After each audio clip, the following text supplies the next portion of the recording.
Chers amis du Club des Hommes en Noir, très heureux de vous retrouver. Pour rappel, l'émission que vous allez voir est un extrait seulement de l'intégralité du Club des Hommes en Noir. Si vous voulez profiter vraiment de nos émissions et des échanges qui sont présents, eh bien, allez sur notre chaîne YouTube, la chaîne YouTube de l'Homme Nouveau, cliquez sur le bouton rejoindre et puis profitez en avant-première, en priorité de la diffusion de l'intégralité de ces émissions.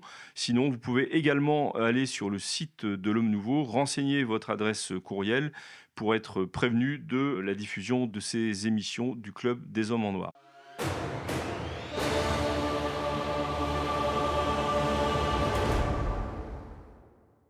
Bienvenue dans le Club des Hommes en Noir, très heureux de vous retrouver pour cette nouvelle émission dans un petit livre qui vient de publier aux éditions de l'Homme Nouveau, intitulé L'Église demain pour une vraie réforme.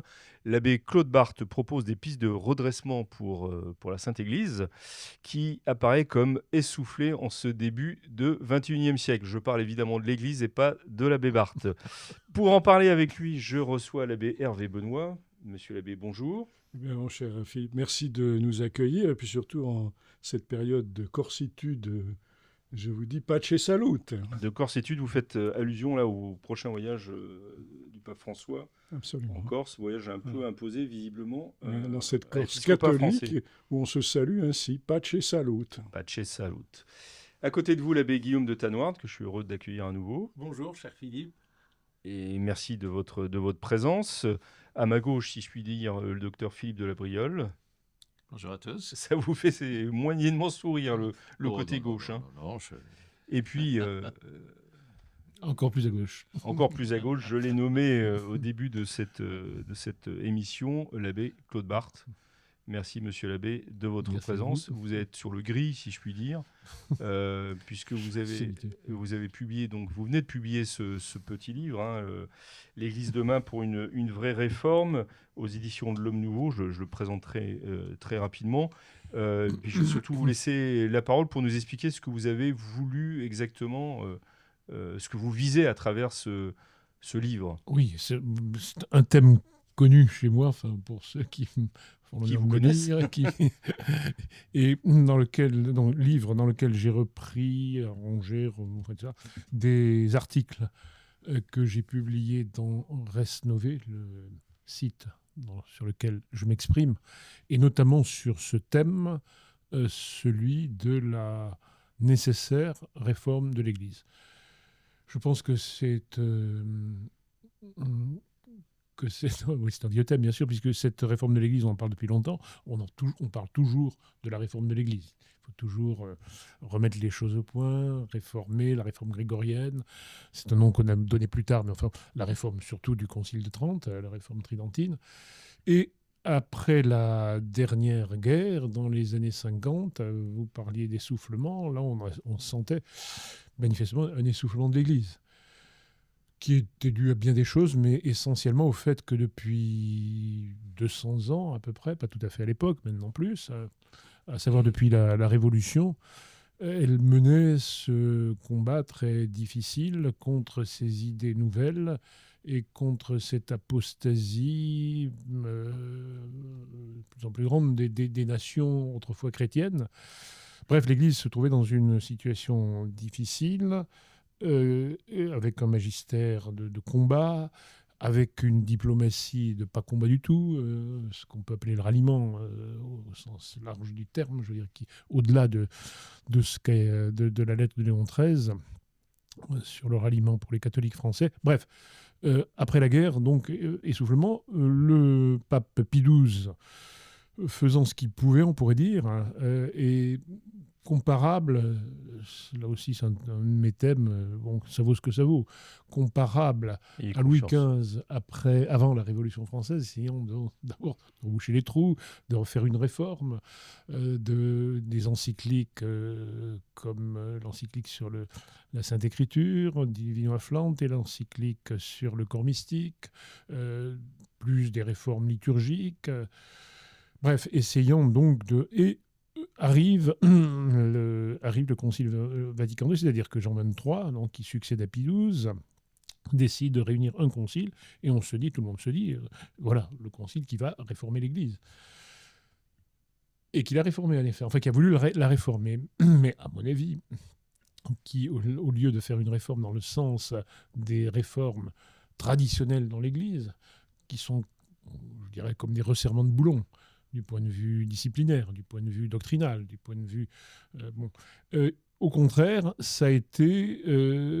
on a laissé entrer les ennemis dans l'Église. C'est-à-dire que le catholicisme libéral, qui avait voulu toujours cet accommodement de l'Église et du monde moderne, a pris les manettes.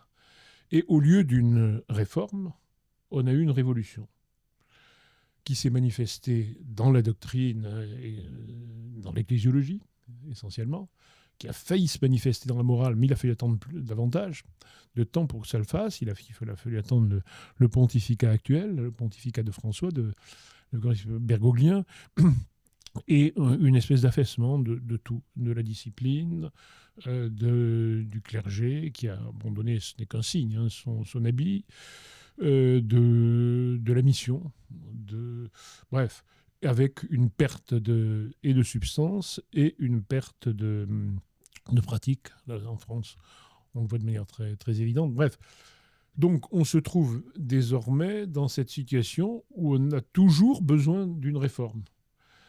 Et cette réforme, alors je ne dis pas que je ne suis pas l'abbé de Nantes qui faisait un concile à la place du concile. C'est pas un programme que vous C'est pas un proposez. programme, absolument pas, non. C'est infiniment plus modeste.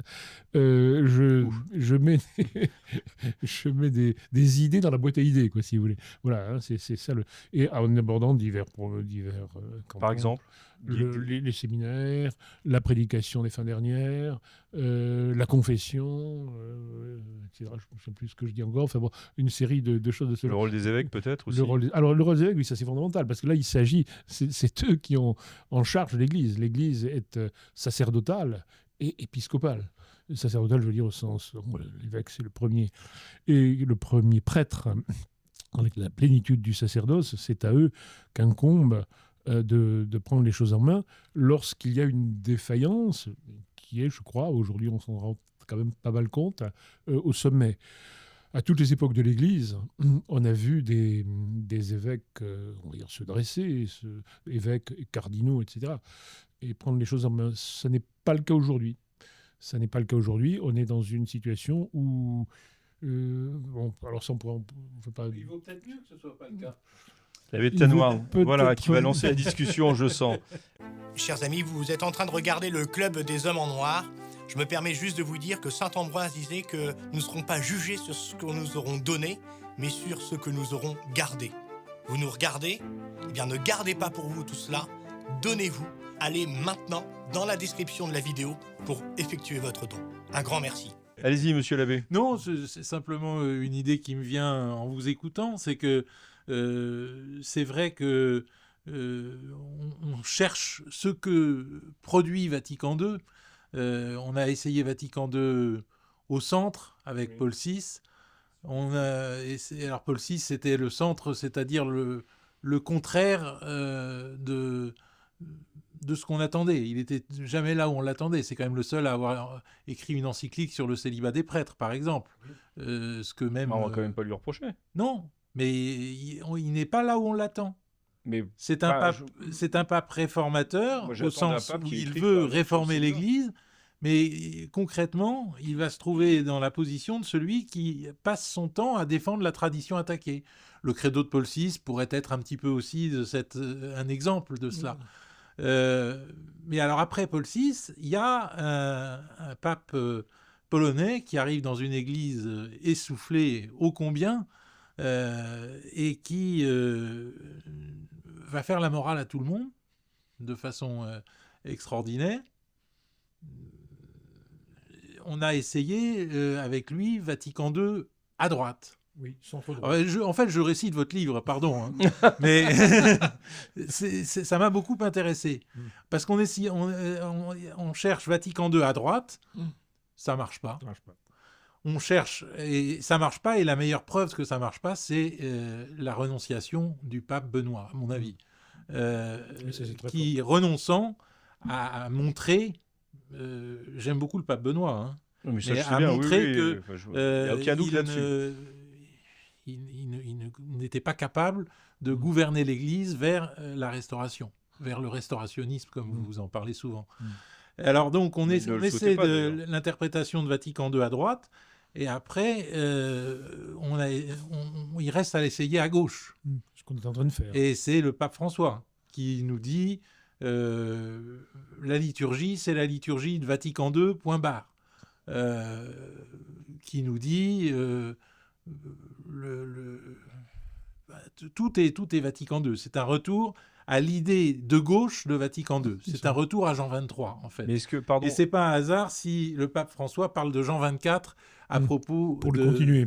de Monseigneur Boustillot et de son aventure corse. pardon avant de vous laisser la parole les uns les autres, est-ce que ces catégories entre guillemets politiques sont applicables? Je m'adresse à l'abbé Barthes, mais aussi à l'abbé Tenoirne, puisque sur ma droite, là, si je puis dire, je vois un signe de tête Il suffit négatif. qu'on sache ce que ça veut dire.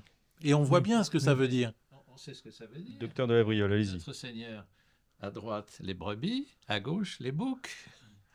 Voilà, Et ça c'est c'est comme ça ça c'est qu'on une les interprétation. Ça, c'est évangélique. Mais oui. si vous permettez, On sort de la politique, on là. a beaucoup parlé d'essoufflement, donc je souffrais que le corps médical se sente concerné. En réalité, quand il y a un essoufflement, en bonne méthode, on commence par se préoccuper de l'état cardiaque. Hein, voilà, car s'il y a un essoufflement, c'est qu'il n'y a pas assez d'oxygène.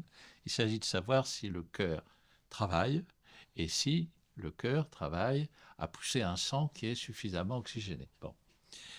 Voilà pour la métaphore, mais en pratique, c'est le style sociologique de l'abbé Barthes me paraît extrêmement précieux, car on part de ce qu'on voit. Alors évidemment, il y a un travail un peu synthétique, hein, mais on est parti du terrain.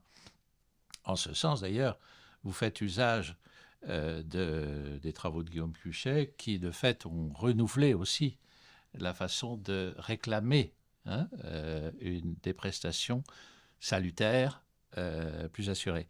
Le problème d'un organisme dévitalisé, c'est concrètement sa stérilité. C'est-à-dire que les âmes ne sont plus nourries, les chrétiens sont de moins en moins nombreux, la pratique s'effondre, et graduellement, du reste, hein, vous en décrivez les étapes, hein, retournement des autels, abandon de la prédication des fins dernières,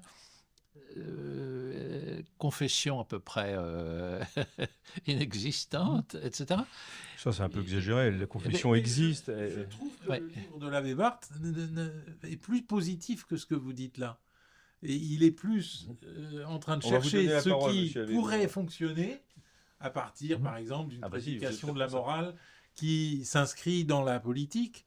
Cette morale-là, on la comprend. Je vois des jeunes aujourd'hui qui cherchent à se marier de façon claire et qui s'approchent de la tradition catholique en se disant c'est peut-être par là que je vais trouver la femme de ma vie qui restera avec moi.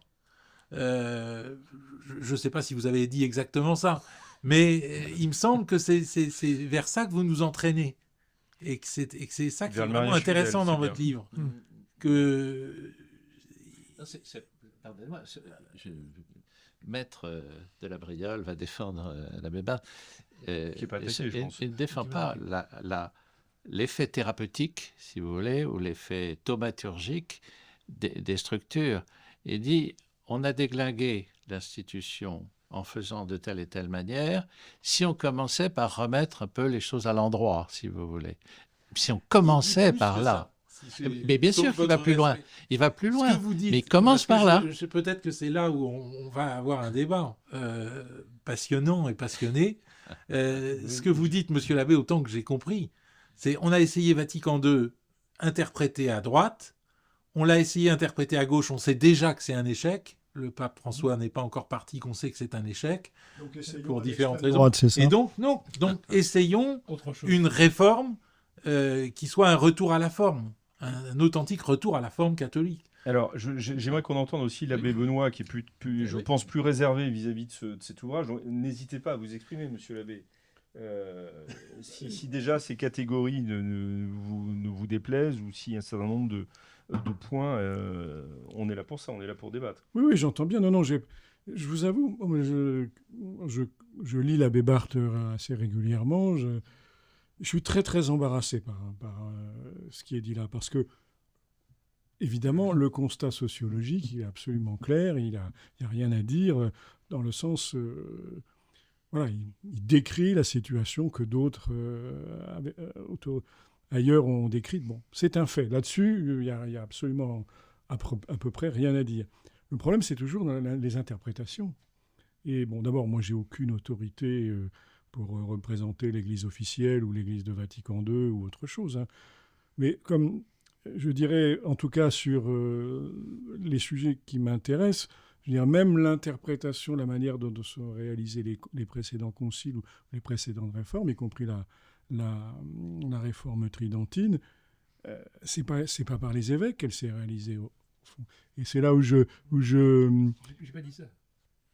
oui, enfin ils ont. Alors, oui, mais dans la situation présente, oui, non. Mais si vous voulez, c'est là où ce qu'a dit le docteur Labriole me paraît très juste, c'est que en réalité, c'est dans le cœur de l'Église, c'est-à-dire dans le cœur des saints, des priants, des fidèles de la base, même si l'expression n'est pas tout à fait juste, mais je dirais, comme aurait dit saint François de Sales, c'est dans l'oraison, la lectio divina et la charité que s'est fait la réforme de l'Église et qu'elle se fera si tant est qu'il doit y avoir une réforme dans l'Église et pas ailleurs.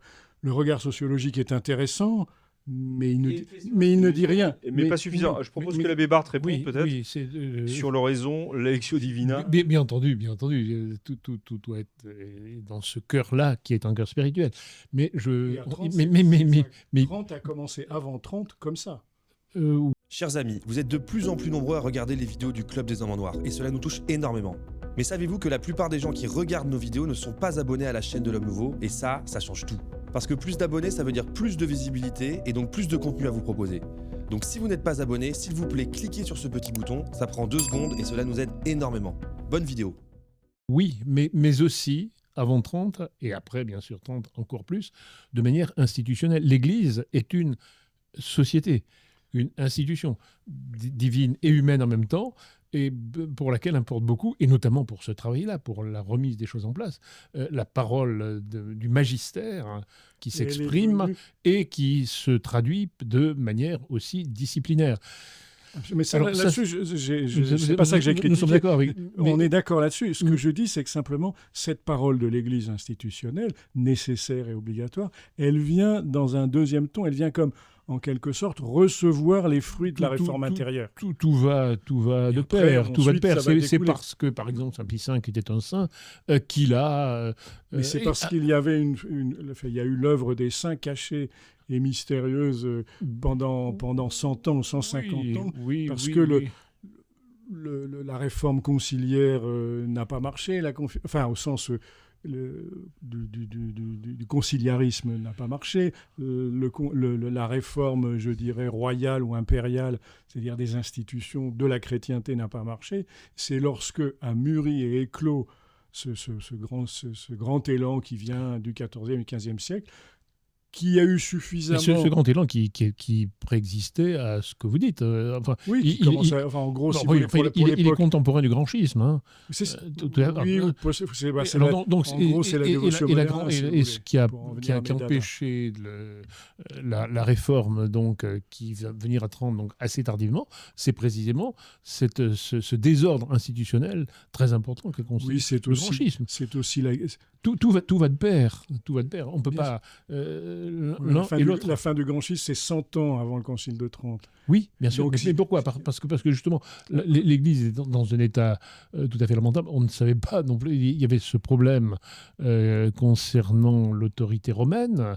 Et puis, les péchés des hommes, et notamment les péchés des pontifes. Et puis surtout, les impasses de la chrétienté, lorsque l'empereur ou les rois de France ou d'Angleterre ne voulaient pas le concile ne se faisait pas. Peut-être, mais alors ça, c'est une autre affaire. Parce que les princes chrétiens, justement, ces princes chrétiens, c'est ce qui manque aujourd'hui sans doute. Mais ils ont été aussi les premiers obstacles. Ils ont été obstacles, mais ils ont été aussi des aides considérables. On peut... Presque dans l'élection de Saint-Pédis, par exemple. Non, moi je parle là pour l'instant, j'en reste. J'aurais pas été élu sans l'intervention de l'Autriche. J'en restais au concile de Trente. Là.